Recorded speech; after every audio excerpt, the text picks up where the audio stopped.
நல்லா கவனிச்சுக்கொள்ளுங்க. தேவனுக்கு நீங்கள் முக்கியத்துவம் கொடுத்து பாருங்கள். நீங்க கொடுத்து பாருங்களேன். ஆரம்பத்தில் உங்களுக்கு நஷ்டம் போல தோன்றும். போயிருந்தா நமக்கு இன்னும் கொஞ்சம் கிடைச்சிருக்கும், போயிருந்தா இன்னும் கொஞ்சம் ஆசீர்வாதமா இருக்கும். கர்த்தருக்காக வைராக்கியமாக நீங்கள் ஒரு காரியத்தை விட்டால் அதில் 1000 மடங்கு உங்களை ஆசீர்வதிப்பதற்கு கர்த்தர் வல்லமை உள்ள தேவனாக இருக்கிறார். நான் சொல்றது உண்மை. நான் உங்களுக்கு சாட்சியே சொல்ல முடியும். நான் வெளிநாட்டில் வேலை செஞ்சுட்டு இருக்கும்போது நான் இருந்த இடத்துக்கும் எங்க சபைக்கும் எனக்கு வேலை கிடைச்சது அங்கதான் கிடைச்சது. சபைக்கும் கிட்டத்தட்ட 4 மணி நேரம் டிராவல் பண்ணோம். காலைல 10 மணிக்கு டிராவல் பண்ணா 2 மணிக்கு தான் வருவேன். 4 மணிக்கு ஆராதனை சாயங்காலம். ஒவ்வொரு வாரமும் டிராவல் பண்ணுவேன். ஞாயிற்றுக்கிழமையில வேலை கேட்பாங்க. அங்கெல்லாம் வீக்கெண்டு தான் வேலை முக்கியம். அப்ப அவங்க சொல்லுவாங்க ஞாயிற்றுக்கிழமை கண்டிப்பா வேலை செய்யணும், முடியாதுன்றேன். இல்லைன்னா வேலை கிடைக்காது, பரவாயில்லன்னு சொல்லிட்டேன்.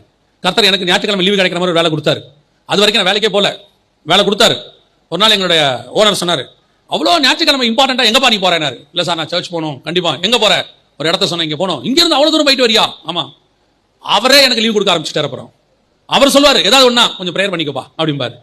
கர்த்தர் உயர்த்துவதற்கு வல்லமை உள்ளவராய் இருக்கிறார். பல இடங்களில நீங்கள் காட்டுகிற வைராகியம் ஆரம்பத்தில் கொஞ்சம் கஷ்டத்தை உண்டாக்கும். கர்த்தருக்கு தெரியும் அந்த கஷ்டத்துல நீங்க வைராகியமா இருக்கிறீங்களான்னு கர்த்தர் பாக்குறாரு. இல்ல தூதாயும் நற்கனியை வாங்கிக்கிட்டு கர்த்தரை விட்டு கொடுத்துறீங்களான்னு பாக்குறாரு. இன்னைக்கு விட்டு கொடுத்தவங்க எத்தனை பேரு?